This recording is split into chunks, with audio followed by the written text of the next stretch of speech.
Welcome everyone to the first episode of Live from the Black Library, the show where I try to interview someone and see how we can actually turn it into a lore video, because I'm not good at long-term interviews. I would know, I've actually majored in journalism. My guest here today is... The Remembrancer. Hello. Great to have you on the show. Listen, that name is a mouthful, The Remembrancer. Can I call you The? Call me The. Hello, The. I know. I mean, the people on my Discord call me Memby or Rememby or Big Memby. So Memby. I've got a lot of nicknames. Right. Yeah. At least it's lore accurate. So for those who don't know, you are a lore YouTuber, currently at around 22,000 subscribers, around there. We're just shy of 24. Ooh. It's getting close. We're about 23.8 at the moment, so we're getting close to 24, which would be nice. Very nice, yeah. Hopefully, like before the end of the month, or the end of even the halfway point of the month. I think that'd be awesome. Yeah, that would be really good. I'm hoping to get close to 40k by the end of the year, but we'll see what happens. I don't think we'll quite get there, but it'd be nice just to hit the big number that we all aspire to, the big 40k.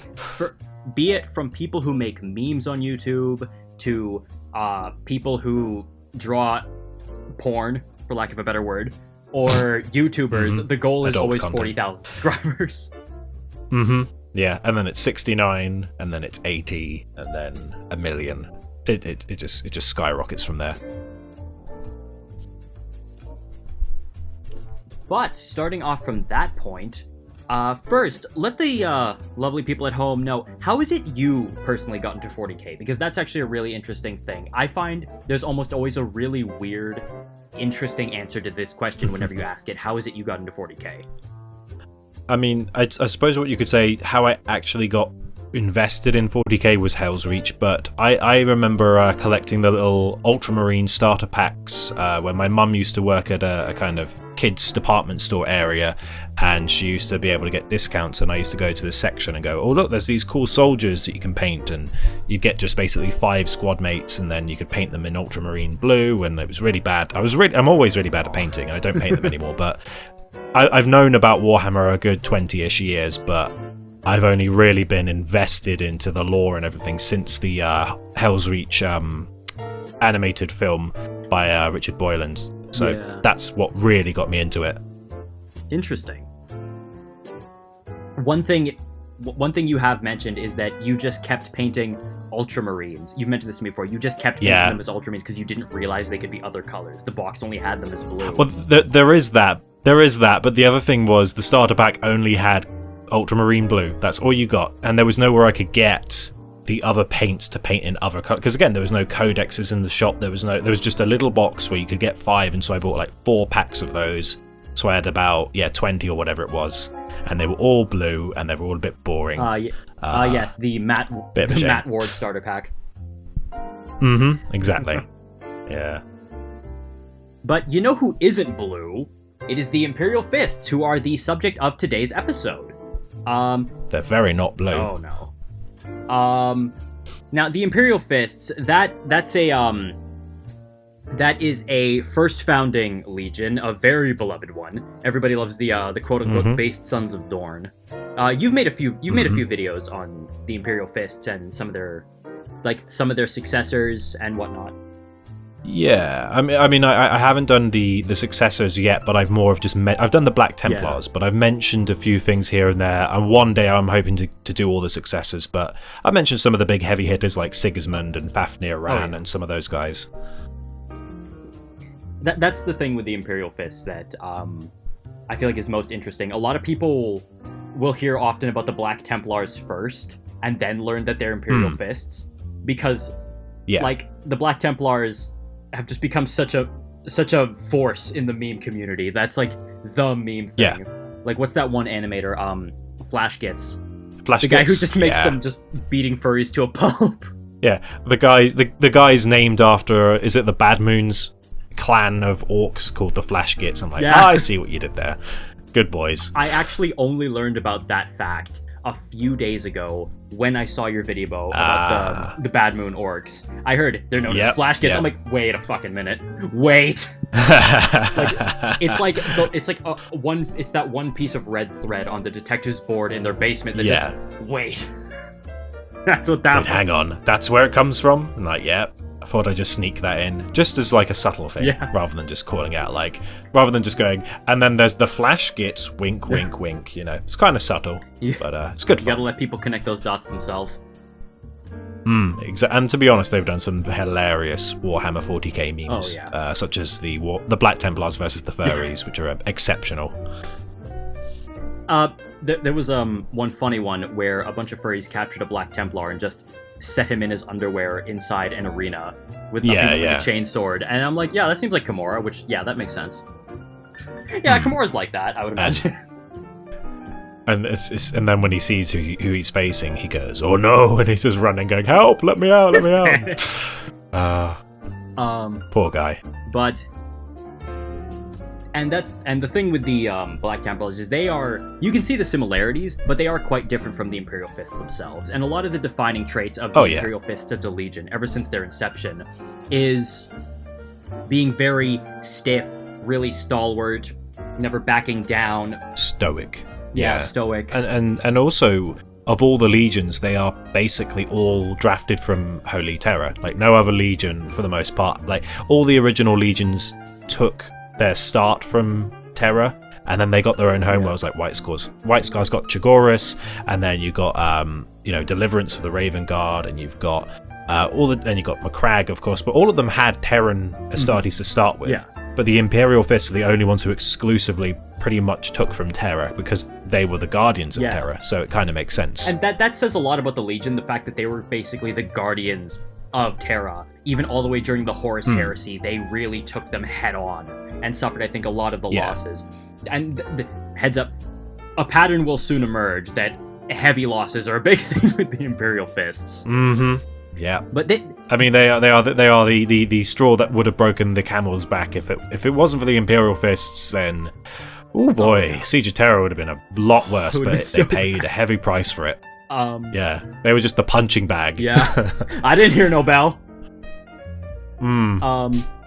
They also, going off that, they do recruit some people from the world Rogel Dorn was found on, and I think Inuit. We can save that though for the episode on Rogel Dorn if I ever get to that. But they do also recruit a lot from Necromunda, and I think some very interesting Imperial Fist characters come from Necromunda. I will get into that later. That's a ride. Just add a little bit of spice, a little bit of spiciness to the Legion, or now chapter.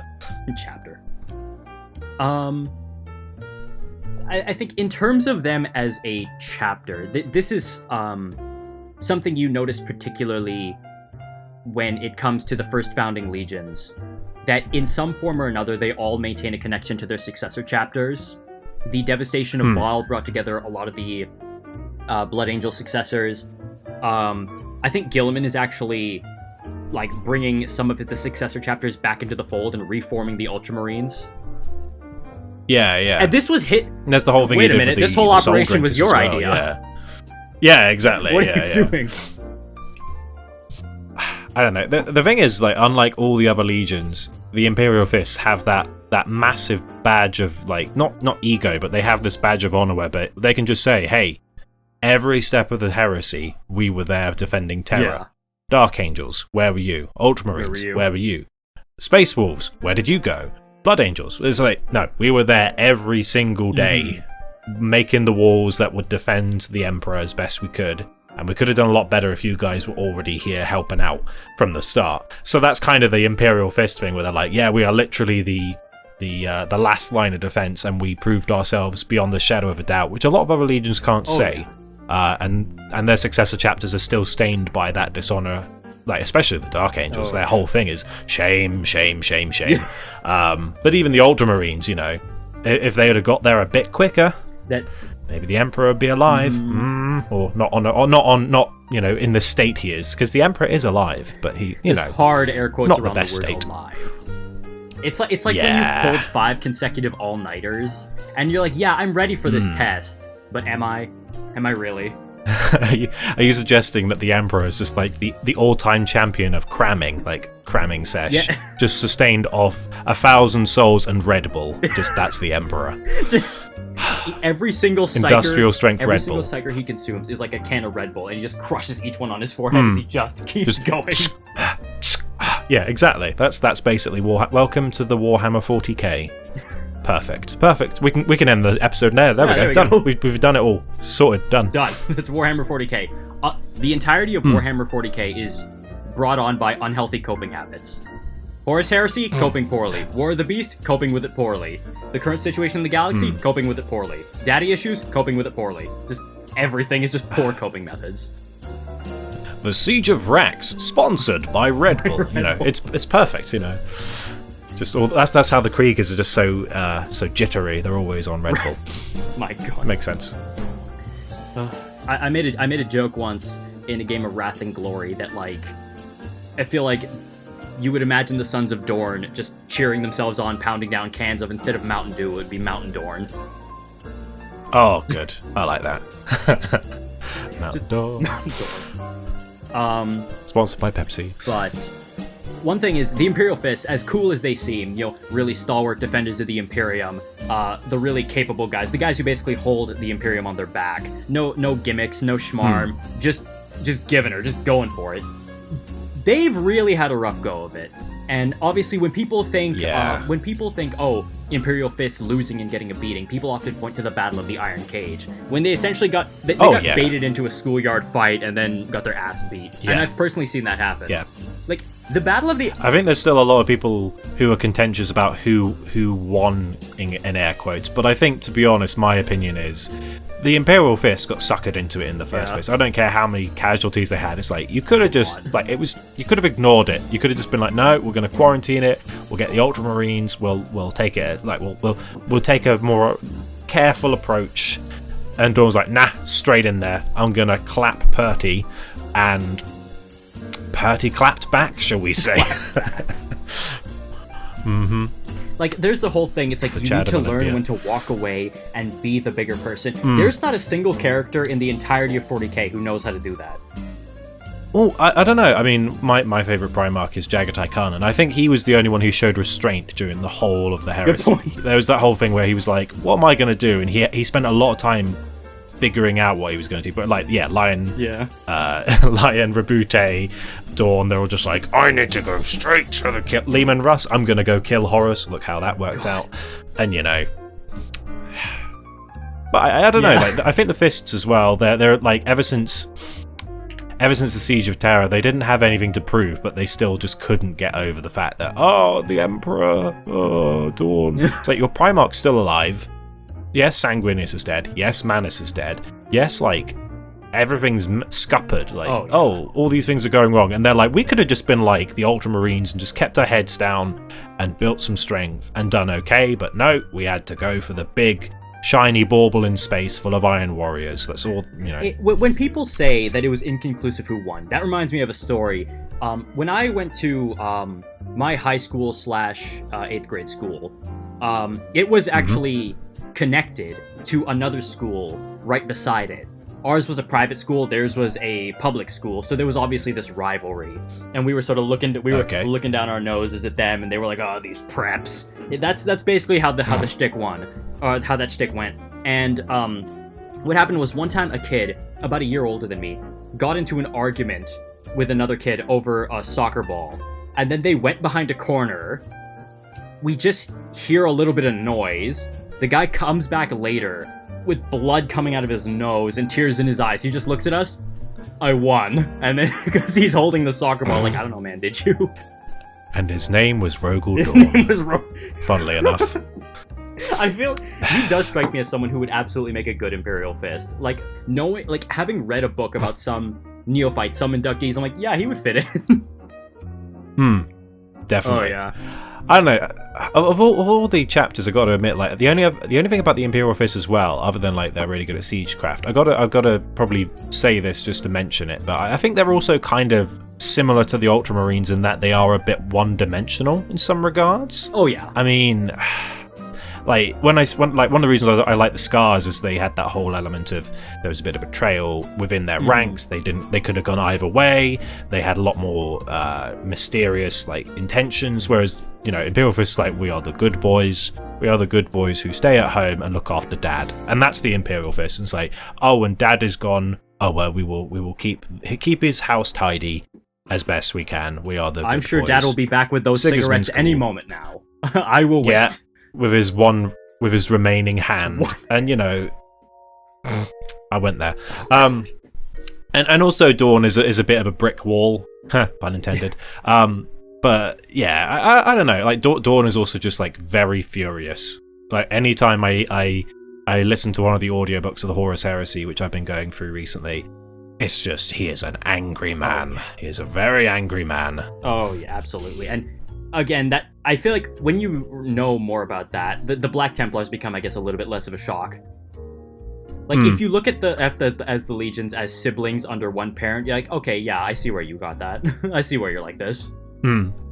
But yeah, whereas the Crimson Fists are just like, oh, we're really good boys, and we're really good, and we think the Ultramarines are pretty cool, and then the Black Templars are just reeing as loud as they can. Yeah, and then Imperial Fists just there like, I will not speak for my younger brothers. They're doing their own thing. I am getting my broom and I am sweeping the Imperial Palace to make sure it's nice and tidy.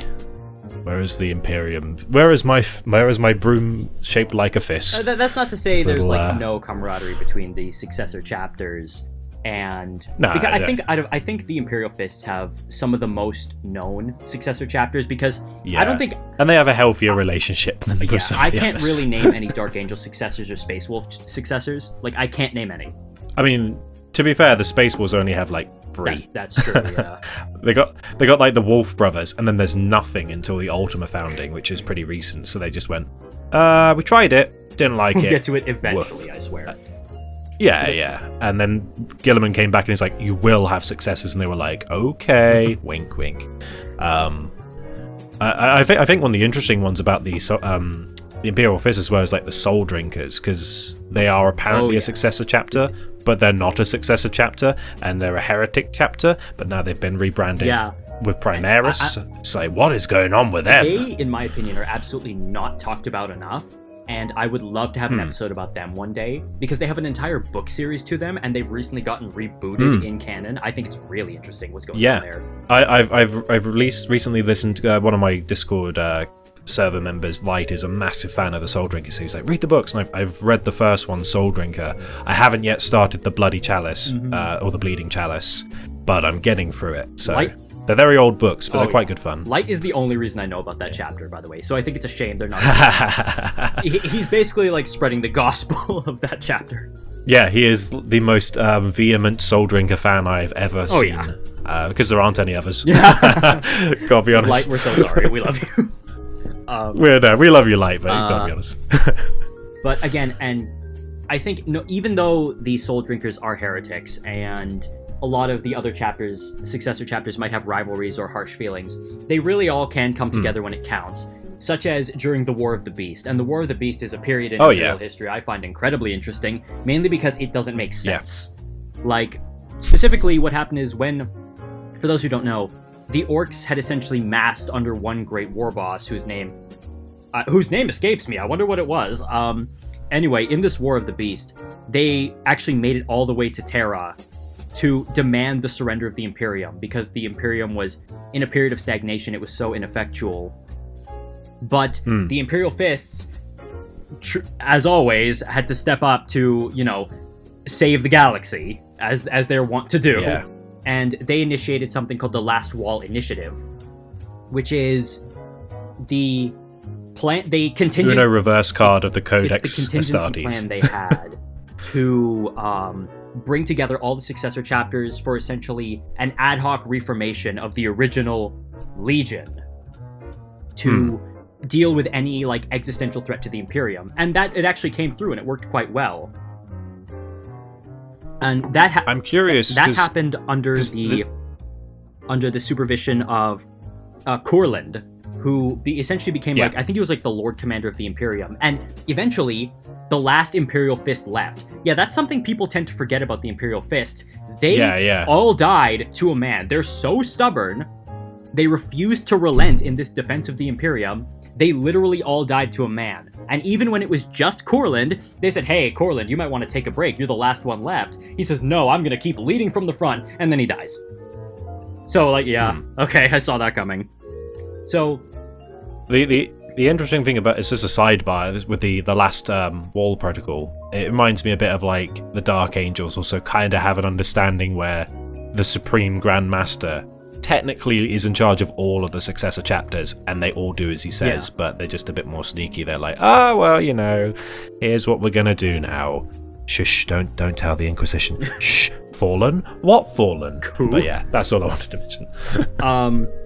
But like even after Corland was wiped out, as you'll notice, there still are Imperial Fists. The reason for that is because essentially they ran like a little bake sale for all the successor chapters to take a little bit from here and there to reform the Imperial Fists. Everyone just gave a little for piece. £1 a month. Essentially like a scholastic book drive. Yeah, it's like for £1 a month, you could sponsor an Imperial Fist organ implantation. With your money, we can implant the organs into small children so they can grow up big and strong to defend our Imperium. Just donate to 775 ... should make 431 Fist. Just a little silly clip video. It's those like just punch your telephone. The numbers will come naturally from just all that punching the dials. If you get angry enough at your telephone, you will find the numbers in your heart. If you find your operator and just punch them in the face, we'll know what you mean, and we'll get the money from you. Just throttle your telecom operator. They'll know what you mean. Exactly. But yeah, the Imperial Fists essentially came back via popular demand, and they've been kept on keeping on ever since. And I think a big thing is part of the reason why they have a lot of really good hardware is because of this understanding that they're essentially the best of the best. And I think they did have a lot of good luck. They had they have really stable gene stock as opposed to some of the other chapters. Blood Angels, They have really stable GC. Or Space Wolves. They had a really good Primarch. They stayed loyal. They've maintained connections with their legions. They got a really sweet spot. They got some really good worlds to pull people from. Like they've got the biggest ship in the Imperium, the Phalanx, so that helps. Phallus. Yeah, it's just like the biggest. That Macrag's Honor. Oh, that's pretty cool. Look at our ship. It's way bigger. It's massive. Just look at it. And it was like massively under repair. Like there was a time where it was just completely broken and nothing worked, and then they spent a few thousand, I think it was like 1,000 years just rebuilding it, and then they were like, it works better now. Hooray! Good stuff. It's like that. And it's quite cool. It's cool. Like that one friend who has a bunch of project cars rotting in a shed somewhere. Oh yeah. He's like, I'll get to it eventually. And then everyone's just floored when he actually does. Like, oh, he just shows up in some old muscle car? Huh, I see. It's really cool in Battlefield Gothic 2. Oh, yeah. Battlefield Armada Gothic 2. That's a really cool example of the Phalanx just ripping through all the traitors. Though it doesn't do much against Abaddon the Despoiler's ship, which is a bit of a shame. I feel like that's because Abaddon's ship was at the other end of the battlefield, and let's not discount the fact it literally went head-to-head with a Blackstone fortress and whooped its ass. Yeah, it's like ramming speed. Like it ate that thing ramming alive. Speed. Yeah. And that's the thing. It's like, and it's also their fortress monastery, which is quite handy. So if ever they need to go, but the only thing is, in the modern day 40k, they're kind of just stationed around Terra. They kind of don't have much going on compared to the War of the Beast. They're not as mobile as other chapters, and so I think it kind of cancels them out as getting a lot of the glory that the other ones seem to get, because they're always on standby just in case Abaddon comes knocking, and they're like, oh hello, here he is again. And let's clap him. That's like the really good thing about the Fists, in my opinion, is that sense of practicality. It's really not. Of course, they love their glory. Yeah, who doesn't? But they put it aside. They put it aside when push comes to shove, especially since now that the Great Rift has opened up across the galaxy. We'll stay here and just wait for them to try something. Yeah. Whereas all the other I love that's one thing though, is like a lot of people mistake the Imperial Fists for being boring in that regard just because they're practical and a little bit and they all have the same haircuts. All have the same haircuts, a little bit samey. No, but they have a very interesting culture to them that especially was explored in the very earliest of 40k books. The Imperial Fists were explored as a chapter with a lot of the really interesting stuff they have going on.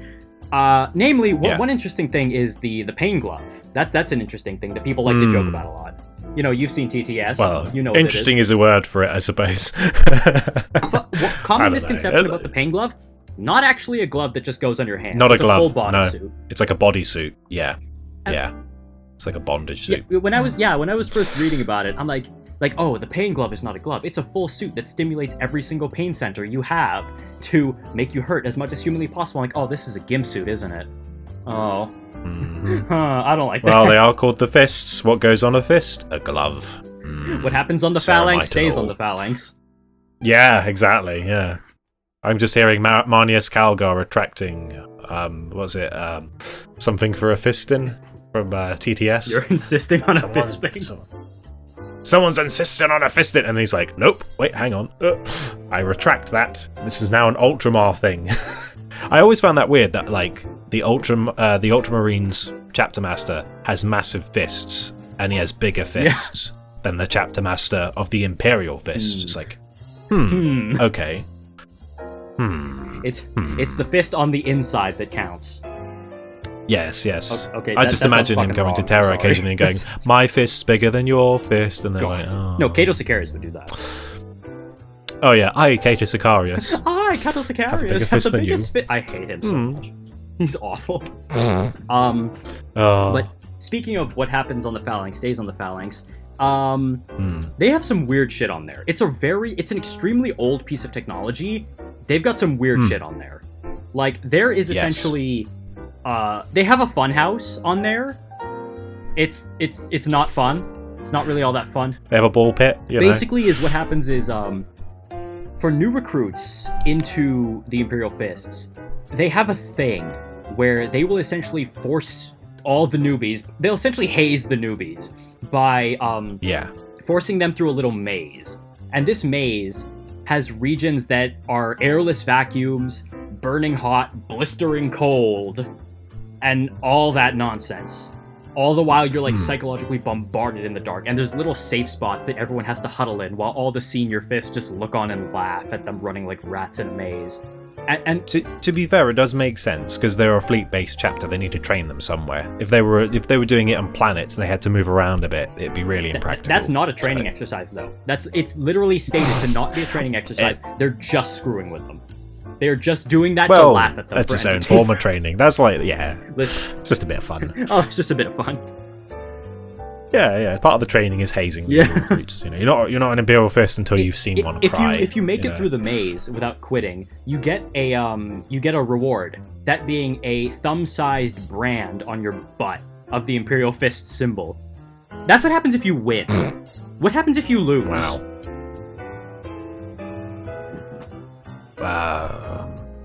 Probably involves a fist, I'm guessing. I don't know. I don't even want to guess what hazing rituals they have at the... Like, they have a glove that fits your whole body and inflicts, like, massive pain. Like, I don't want to know. Like, if they're going to get the ball gags out. I don't know. No thanks. God. No. You know, people are like, oh, weird thing, like white scars. They literally scar their faces. I'm like, that's pretty tame. And then it's like, oh, here come the Imperial Fists with the ball gags. Listen, and the whips. Tagline of 40k should be, trust us, it gets worse. Allow me to get into how it gets worse. Like, here is an example of it getting worse in 40k. Okay. When it comes to the Imperial Fist, and as far as I'm concerned, this is still canon. To me, this is still canon. It works on my piece of paper. In the book Space Marine, which is the first Space Marine-focused book ever released back in, I think it was 93. Like, it's the early 90s, and by God, you can tell it was the early 90s. It was released by Ian Watson, who is a very contentious figure in the 40k community, especially among the lorehounds. In this book, there is a passage that details the ascension of neophytes to the rank of proper Imperial Fist. And on the process there, they begin to receive their new organs piece by piece. It doesn't happen all at once. It's surgery after surgery, and you continuously earn them, as opposed to the process happening all at once, which I think is interesting. I'm not sure if that's still canon, but I think it's like I think it's a good piece, you know? Yeah, I wouldn't be surprised if it still can. I've not heard, to my knowledge, I've not heard of any retracting of that. I mean, Warhammer is very much always retconning stuff, but Yeah. I can't think of anything that retcons that specifically. But here is actually, I'm gonna do a little reading from the book Space Marine, detailing that. Next came the grafting in the Priomnor, the second stomach seated within the chest that would let a Marine eat poisonous victuals, if need be, and nourish himself upon mere roughage. Okay, sounds pretty interesting, you know? Basically pig-type stomach. To celebrate the success of this implant, a feast of foul unfood was held in the banner-decked Assimilarium Hall, presided over by Commander Vladimir Pug himself, and the masters of the chapter. The cadets, who had fasted for 5 days, now gorged themselves on toxic fungi from a death world, specially grown in the hydroculture vats, slurped up gluttonous soup made from decomposing venom gland fish, devoured foul cadavers heaped with stenchful excremental sauce, and chewed their way through discarded parchment and leather, while officers... This is getting a Death Guard. While officers, battle brothers, and older cadets dined more modestly on fresh fruit and vegetables. After half an hour, if each junior cadet was able to fill a 3-liter vessel with vomit, the celebrants cleansed their palates with avocado and mango, eggplants, and glory berries. So yeah, just eat a tunnel. Wait, what? Eat a tunnel. That can't be. That is in the book. I'm gonna pull up a picture of it behind us. That is in the book. If you basically eat a tunnel through an actual fucking dump, you are rewarded with some avocado toast and eggplant parmesan with a little bit of mango chutney. That's your reward. So the Imperial Fists are they're the hipsters of the legions as well. Who'd have thought?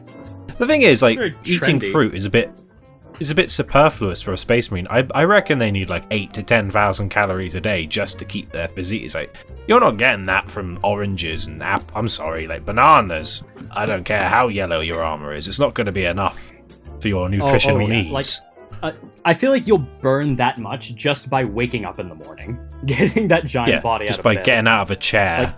You just go, and I'm stood up, and I burnt it. You immediately stand up and start, like, collapsing. Like, I feel like you probably have an intravenous hooked up with an entire thing of whey protein. Yeah. Like, the thing Horus has stuck up his nose is God. Just protein powder going straight in there. So, I never wanted this. So, yeah. I didn't choose the tube looks life. really uncomfortable, dude. But, like, and I feel like as far as I'm concerned, that I feel like has probably been retconned. I feel like that's not a thing anymore. The whole, you know... It'd be funny if it was. It'd be funny if it was, sure, but I feel like it's not. 1 second.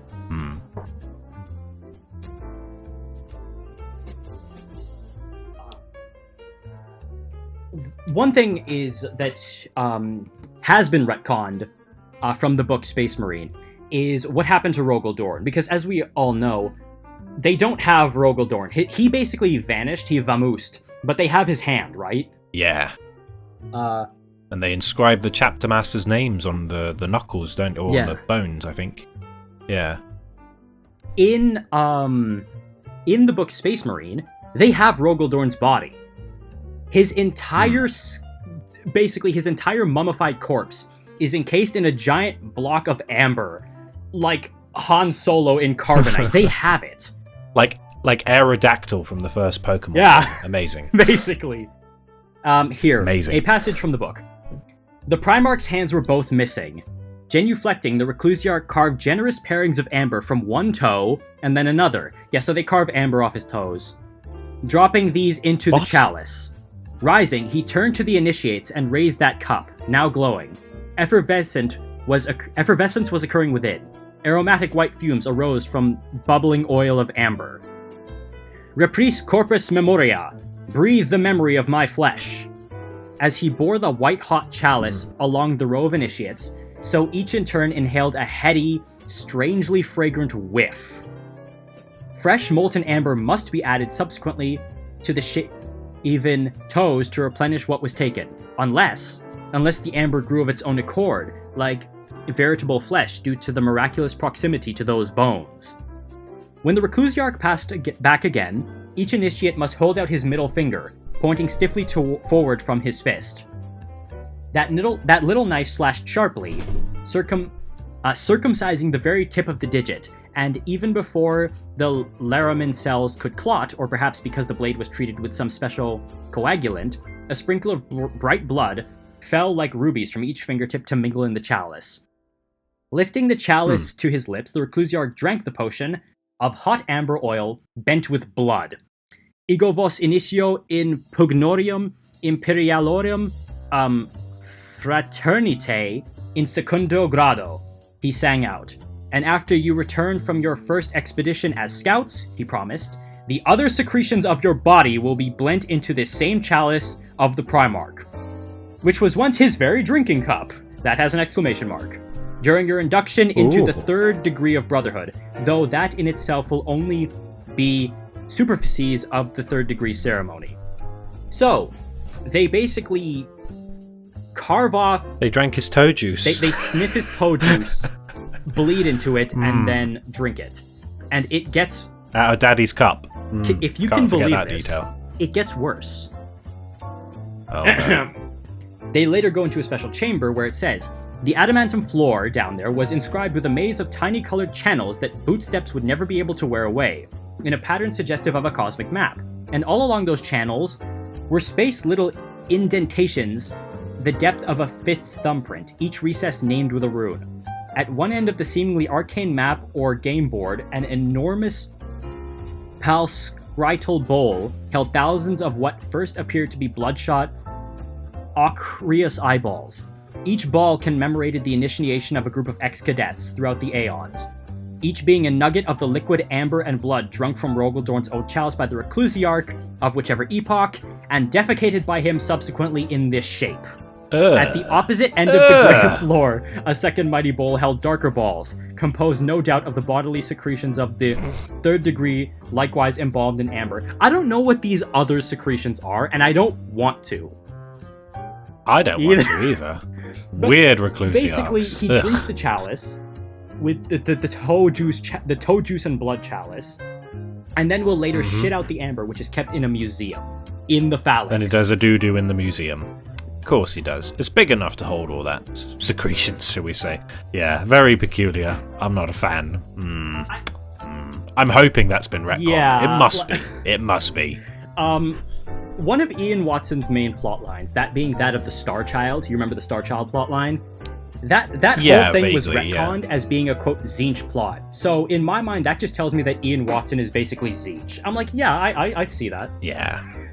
That yeah, tracks. Probably. It makes sense. Like, you compare this to Death Guard shit, I don't think even the Death Guard have this. They would see this and be like, what's even wrong the Death Guard you? Would be like, ew. Like, what's going on here? Yuck. Ooh. Yeah, Mortaran's like, stop booing in my flagship, you know. Now the whole thing about the Pain Glove being a gimp suit, it starts to track a little more, doesn't it? Like, yeah, look, something's going on here. Imperial Fists are weird. So that's what the Warhawk should have said to Rogel Dorn. Like, I hear you do strange things on your flagship, Rogel Dorn, and your sons.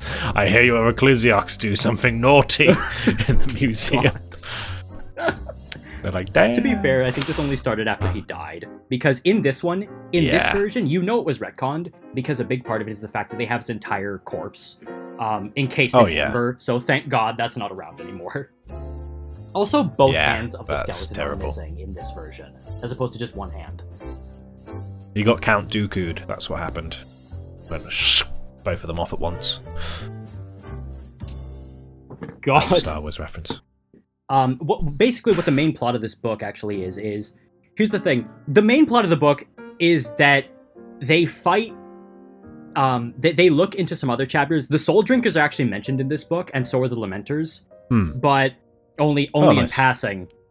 But the main thing is that a few initiates from Necromunda are sent on their first mission to fight Gene Stealers, where they meet a talking Gene Stealer ambassador, or a Tyranid ambassador. Okay. But that's also not a thing. That's also something that's been retconned. But everyone just kind of ignores that. Like, forget this nonsense practical plotline. Everyone's just concerned with this. Because what is this? How do you justify? That's the thing. Whenever you read Ian Watson books, there's always some really weird, horny shit. And I feel like this is why he's sort of been discredited as an author in 40k. It's always something weird. I mean, to be honest, my favorite is Aaron Dembski-Bowden. He's the best writer as far as I can tell. He's my favorite. Oh yeah, so anything Aaron does, I'm like, he's a beast. So I, for one, I'm fine with it. really like Chris Wraith. Chris Wraith's writing is really good. Oh, Chris Wraith is, he would be my second. Chris Wraith, he's amazing. Yeah, there's a lot of interesting stories, but you can definitely you can sometimes, especially going through the whole Horus Heresy series recently, I'm on like book 40 almost. Ah, nice. There are bits where it dips and then it goes back up again and it dips and you're like, this one wasn't as good. But still. I have actually only just started reading Horus Heresy books. I'm partway through my first one, Legion, which is the Alpha Legion book, which I'm very much enjoying. Very nice. The thing is, to be honest, I was bullied by I think it was Hal for the Amber King. He was bullying me the other day because he was like, "You're reading them in order." And I'm like, "Yeah." And he's like, "What?" He's like, "No, I just go," because he does his videos. He's like, "I just pick whatever subject I'm doing and I go to the book." I'm like, pathetic. I'm like, "You start at number 1 and you go through till you've done all 54 of them, like a man." You've pounded through those books pretty quickly, though. I'll give you that much. Oh yeah, I get through like a book every few weeks because I'm always listening. I always listen to them while I'm doing stuff. So, and I just bought like 4 more today on Audible, so that's another thing. This video is not sponsored by Audible, by the way. Maybe one day though. Wink, wink. You know what I'm saying? Maybe. I need wink, the money. Wink, yeah. I need the money. It'd be nice. But they could pay me in audiobooks. I'd be like, yeah, thanks. Oh yeah, absolutely. But that being said, I think we are almost running out of time. So, do you have any closing remarks in regards to the Imperial Fists, or if you want to plug any of your social medias? Well, all you need to know about socials is I am the Remembrancer on YouTube, on Twitter, Instagram, all that. But it all links back to the YouTube channel. Imperial Fists have some really cool characters like Sigismund and Fafnir Ran. They have some interesting lore. They have a really cool ship. But for me personally, I think they're not one of my favorite legions, but they have some cool moments. So you can't deny they're a cool legion. They've done a lot for humanity. Oh yeah. And yeah, they're pretty cool. I feel a similar way. Like I have a very specific set of things I like, or the things that grab my interest. That's why the Alpha Legion is one of my favorite legions. That's why I love Inquisition books so much. And the Imperial Fists just don't really fit that mold, but they absolutely have my respect from a lore standpoint. That much I have to say. Yeah. Which is kind of why I zeroed in on this one very specific thing for this episode. Because I had something to say here. Yeah. Just the Imperial... I can just imagine the Imperial Inquisition just scrubbing that from history. Like, we're not mentioning the pooing in the Phalanx. We can't have the propaganda talking about that. No thanks. Scribble, scribble. Just keep that out of the records. In the Emperor's name, redact that instantly. Like, imagine if the Iron Warriors, of all people, got a hold of that information. Like, I feel like they would be absolutely stoked to learn that of all things, because that way you win, like, every engagement with the Imperial Fists. Like, imagine you meet one on the battlefield, and it's, "Your time has come, heretic, you will pay." Just, yeah, okay, buddy, you suck toes. Like, how do you come back from, like, what's your angle of retaliation for that? How do you come back from that? And moreover, I'm thinking, like, how did this start? Like, somebody, they had the skeleton of their dead Primarch, like his remains, and they thought, well, what should we do with this? And someone said, hey, I've got an idea, and that person wasn't immediately thrown into space. Like, someone made the suggestion to do this, and they acted upon it. That's just beyond me. Okay, so that has been episode 1 of Live from the Black Library. Once again, ladies and gentlemen, the Remembrancer, thank you so much for coming on. This has been an absolute treat. And I would thank you very much for having me. I would love to have you on again in the future if ever time permits, or if ever there's a good topic. Yeah, I'd be happy to come back. All right, awesome.